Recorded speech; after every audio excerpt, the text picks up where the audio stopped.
Hello YouTube and welcome back to JimmyBob25, and today we are going over the Supercars news for the month of June.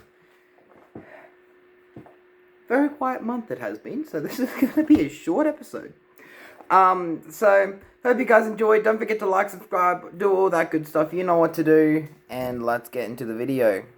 I'm just going to quickly adjust my camera. There we go. So first off the ranks, Bosch Power Tools remains the naming rights sponsor for the Perth Super 440, and this will be their 4th year sponsoring the event. Yeah, nothing really to say about that one. That was, well, I didn't even know that Wanneroo had a different sponsor than Bosch Power Tools, but well, I didn't even... Moving on. Ford almost whitewash. On the Sunday race, Anton Di Pasquale spoiled the Ford's party and won the Sunday race. Otherwise, the rest of the weekend was dominated by 4 Fords: Cam Waters, Matty Payne, Kai Allen, and Brody Kostecki. That was difficult to get out. But yeah, so the Fords actually looked dominant this year at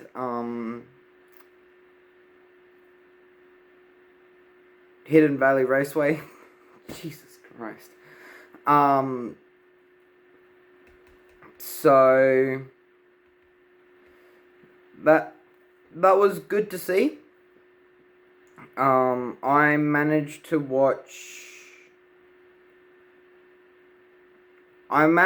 all 3 races, so that was good. It was good racing all the way through. Nothing really to complain about. But there are a few things here that are causing a bit of riff, so let's get into them. Wild cards in Darwin. This is what we love to see. After battling the bird flu and a partial water bottle failure, I'm actually pretty sure that it was a full water bottle failure, now come to think of it. Brody Kostecki pulled out of the Sunday race with Todd Hazelwood qualifying and racing the number 17 for DJR Mustang. Hazelwood qualified P13 and finished P12. I was very excited, mainly for Ryland Gray, his teammate, because only if in qualifying for the Sunday race, Q1 and start of Q2, he was top 5, and then he just fell off. I should not have said stuff to my mum. Story time. So, my mum and dad, they were out shopping. I don't know what they were doing. Well, I believe they were shopping. And she called me up and was like, "Oh, do you need anything?" And it's like, "Yeah, alright. That's none of your business." And they were like, I was like, "Oh yeah, Mum, guess what? Ryland Gray's in the top 5. Mind you, this is in the red flag, which I'll get onto in a minute. And like when they got home after qualifying, yeah, P16, it's like, yeah, I was saying. And then, as I said, well, actually, I'll get into that later.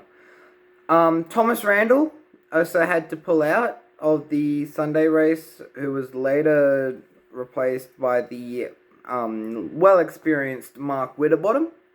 That was funny to see the commentators on, like, you had JC and you had Garth Tander, and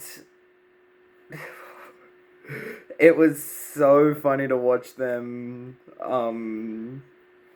talk about it, and then yeah, it was so funny to see. I really thoroughly enjoyed it.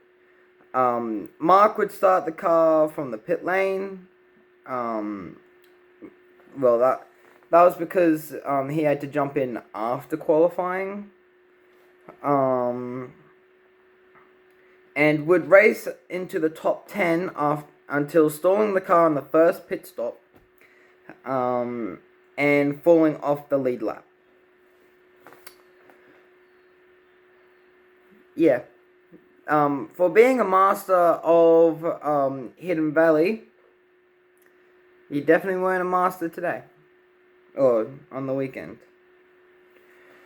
Cameron Waters back on form. I do not have much with this one at all. Cam Waters had his best weekend in ages, with taking 2 poles and 1 race win. His last race win was, I want to say, I'm pretty sure it was Sydney last year. Yeah. Yeah, it was. So yeah. And then, this is now off my head. Red Bull dramas as well, which was extremely surprising. Because, well, coming off last year when Brock got the Triple Crown, this year they started ridiculously slow. And then slowly they built up into the back of the top 10 by the Sunday race. And the top 5. Overall, it was not the Red Bull Empire racing that we are used to seeing. So that was interesting to see. Good to see that other people were actually beating Red Bull, as a Red Bull hater myself. But something interesting that did come out of it was that over the radio, when they put out the radio days, it had Will saying, Will Brown's race engineer, saying that, like, do you want to shake and bake, or do you want to race him and race Brock yourself? Referring to team orders.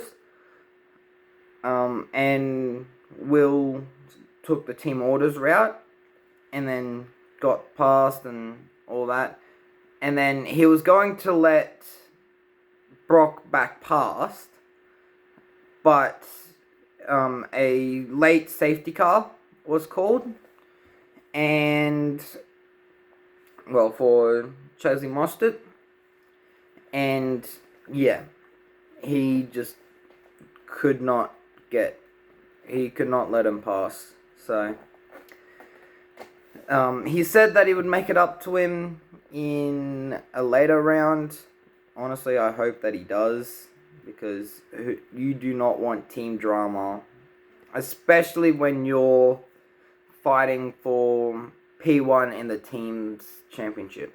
That's not good. So another one is WAU dramas. So WAU, Walkinshaw, United. Actually, no, it's not that anymore. The Walkinshaws. They had a terrible day with a terrible weekend with reliability.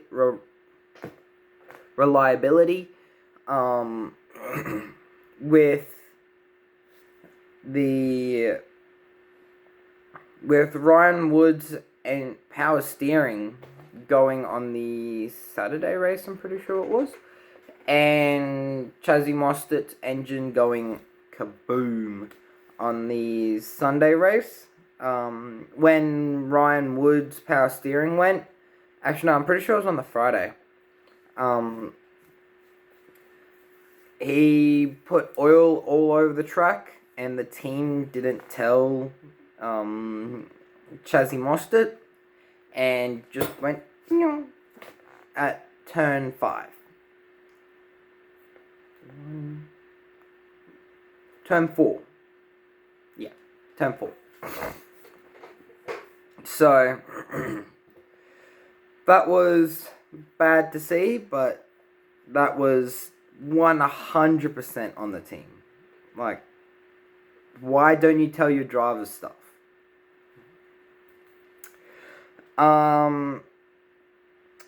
GM team confirms driver change. Cameron Crick will step aside from the third MSR Camaro due to minor health concerns. Aaron Seaton will take over the seat for the Townsville 500. Yeah, alright. Nothing really to report on there, or say there. So, that's pretty much all the stuff that I've got down, and that I can think of. So, don't forget to like and subscribe. So, I'm finding it really hard to do an outro. Wow. So yeah, don't forget to like, subscribe, do all that good stuff. You know what to do. And I hope you enjoy the rest of your day, week, month, year, whenever, till I see you next. And enjoy your time.